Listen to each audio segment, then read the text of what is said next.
nongeye kubasuhuza abakunzi ba Nyabami TV by'umwihariko mwamaze gukanda subscribe ku YouTube channel yacu ni Nyabami TV. Niba utarakanda subscribe fata akanya gato cyane nk'amasegonda 5 unkande aho ngaho kuri subscribe ubundi n'ubundi twinjirane mu biganiro byacu nkuko bisanzwe. Rero usanzwe imenyereye ko hano kuri Nyabami TV dufata umwanya tugakunyura muri filime biba byagiye hanze, urabiza bari gitonde kirekire ariko tukagukorera agatonde gato cyane kariho filime nke cyane z'indobanure. Ari filime nyinshi cyane utonde rurerure ruriho filime zirenga 200 ariko nkakora agatonde gato cyane ni minota mikeya cyane, minota nk'itanu yintize nyure muri ibi filime nkubwire filime nke cyane z'indobanure udakwiye gucikwa. Impamvu y'uru rutondo urabizi ngugezaho filime yakiri kare kugira ngo nawe ubone gufata umwanya uze kuzinyuramo filime zizajya hanze uvuga uti filime niyo ndi buze kureba. Urutonde rurerure rwagiye hanze ukora agatonde gato ka filime z'indobanure nawe ugafata akanya gatoya ukaza kuzinyura mu gendo verifia, ariko nanyandikira muri comment ukambwira uti filime naje gusanga ari ubutamu, naje gusanga iyi filime ari uburyohe, naje gusanga iyi filime unyandikira ngaho muri comment. Kandi hari ikintu ukeneye kunsobanuza cyangwa ukeneye zino filime hano wazikura wanyandikira kuri yo nimero iri muri description nkakubwira nashobora kuzikura. Rero nta gutinda nkwibutse ko uyu munsi turi tariki 16 z'ukwezi kwa 9 2025. Reka nkurabure nkubwire filime zizasohoka ku munsi w'ejo bundi guhera ku itariki 18 z'ukwezi kwa 9. Ku itariki 18 z'ukwezi kwa 9 reka mbere ku bantu bakunda action movies, nkwibwire rero yuko hari filime izasohoka, filime yitwa Batman. Nkwibwire kandi yuko hari filime Batman Aztec, filime izasohoka ejo ku itariki 18. Hanyuma kandi ku bantu bakunda drama movies tukira ku itariki 18 mutegubwira nanone filime yitwa Belen ni imwe muri drama movies kuri ubu ngubu zizajyanze ku itariki 18. Akaba ari muri drama movies kuri ubu ngubu ziyoboye urutonde muri filime zirasohoka muri iki cyumweru, muri filime ziri gushakishwa hirya no hino ku mbuga nkoranyambaga. Abantu benshi bahaye rating yo hejuru bavuga bati filime ikijya hanze ngewe ndayisabwa. Harimo filime yitwa Belen ikijya hanze, rero wowe uzanyandikire inbox mite nkurabura nkubwira ahantu uri buze kuyikura. Belen siyo yonyine, rero hari izindi filime ku bantu bakunda thriller movies nakubwiye ni za filime usanga ni both action movies, combination of action movies, drama and comedy. Hari filime rero yitwa Black Rabbit ni agaseri, ni akaminiseri karajya hanze ejo bundi n'ubundi ku itariki 18 z'uku kwezi turimo. Guhera ejo bundi izabiri hanze. Wowe wanyandikira uramutse uyikeneye nkakubwira ni filime ya Black Rabbit urayikura. Nimwe muri filime nziza cyane rero, wararebye nka Night Agent ukareba nka Nightcrawler, iyi filime ya Black Rabbit ni filime udakwiye gucikwa. Ku bantu rero bikundira fantasy movies zitwa filime Tree Adventure ukuntu ndakubwira ka filime kitwa Big Bold Beautiful. Filime ya Big Bold Beautiful ni agafilime keza cyane nako kazajyanze ku itariki 19. Ibyo rero birahita bidusimbutse tugeze ku itariki 23 n'ubundi z'uku kwezi. Nkubwire nanone filime izasohoka yitwa Adulthood ni agafilime keza cyane. Ubwo ku bakunzi ba comedian movies nari nsimbutse hakuriye kugira ngo nkubwire filime ya Adulthood, ariko reka twigaruke n'ubundi ku itariki 19 nkubwire izindi filime.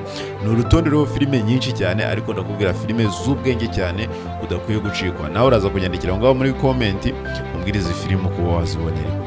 Hari filime rero ubwo tukira ku itariki 19 ndakwibwira nka filime kitwa American Sweet Shop. Ku bantu bakunda thriller movies aka filime ka American Sweet Shop kakijya hanze wowe uzandabure umbiri uti American Sweet Shop ndayikura he. Imwe muri filime nziza cyane rero, akaba ari imwe muri filime zifite rating yo hejuru cyane ku bantu bakunda thriller movies, ku bantu bakunda action movies, ku bantu bakunda American movies. Iyi filime ya American Sweet Shop ikijya hanze ntizagucike. Hari n'indi filime rero izasohoka n'ubundi ku itariki 19, filime yitwa Apollo 13. Ku bantu bakunda filime z'amateka, ku bantu bakunda filime za Avengers, iyi filime ya Apollo 13 ikijya hanze wowe ntizagucike. Ngira ngo wabyumvishe yuko ari filime ijyanye n'urugendo rwo mu isanzure. Rero reka nkwibwiye nanone indi filime.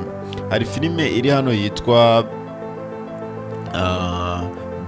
Breed ni drama movies izasohoka n'undi ku itariki 19.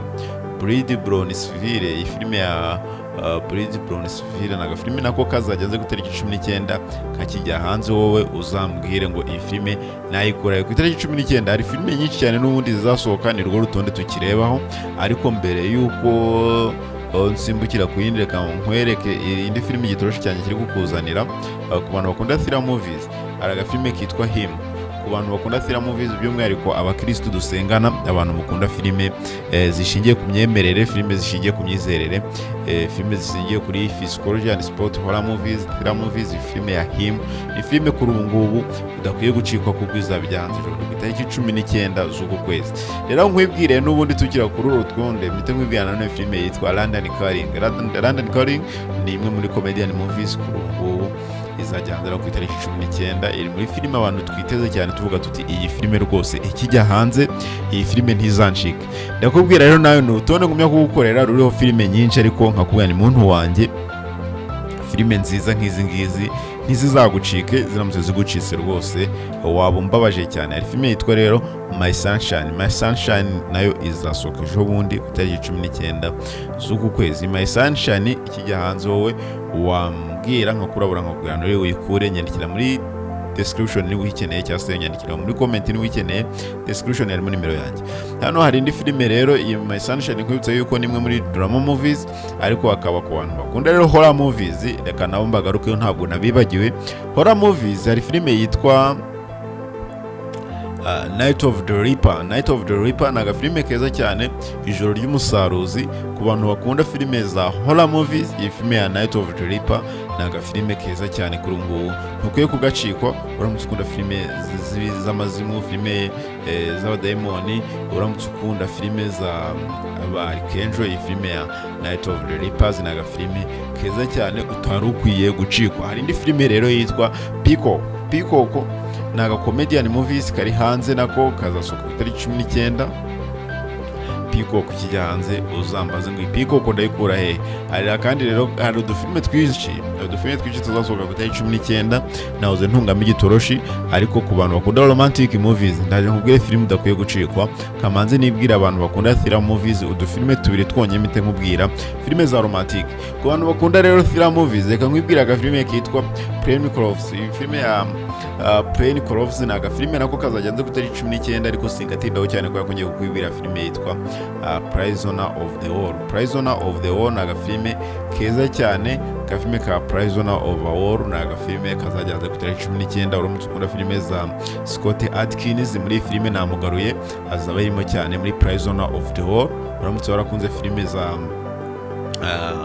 filime za John Rambo 1, 2, 3 na 4, iyi filime ya Prisoner of the War ntigucike. Uramutse warakunze filime nka Savage Dog, iyi filime ya Prisoner of the War ni filime utari ukwiye gucika. Ikijya hanze rero ku wa gatanu ni show tuzingira muri weekend tureba iyi filime.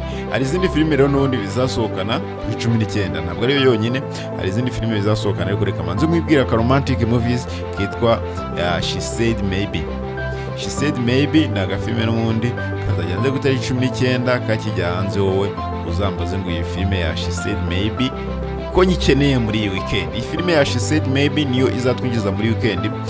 Hanyuma nkwibutse yuko nyuma yo kutwinjiye muri weekend hari izindi filime n'undi zasohotse ku wa gatanu ntarakubwira nka filime yitwa Swiped, harimo nka filime yitwa The History of the Sound akaba ari mu mafilime n'undi meza cyane utari ukwiye gucika. uramutse ukunda drama movies, iyi filime ya History of Sound cyangwa n'iyi filime ya Swiped na filime utari ukwiye gucika. Kuri 19 haracyari izindi filime nyinshi cyane zizasohoka, harimo nka filime yitwa The Summer Book, harimo nka filime yitwa The Senior, harimo nka filime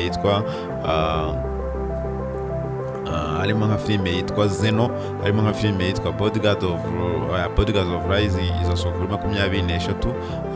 Kuri 19 filime zizasohoka katuzifungire kuri iyi filime yitwa Zeno. Iyi Zeno rero akaba ari imwe muri filime za adventures, filime za thriller movies, za filime z'ubwenge utari ukwiye gucikwa. Kimwe n'indi filime yitwa bakunda drama movies, filime yitwa Brando.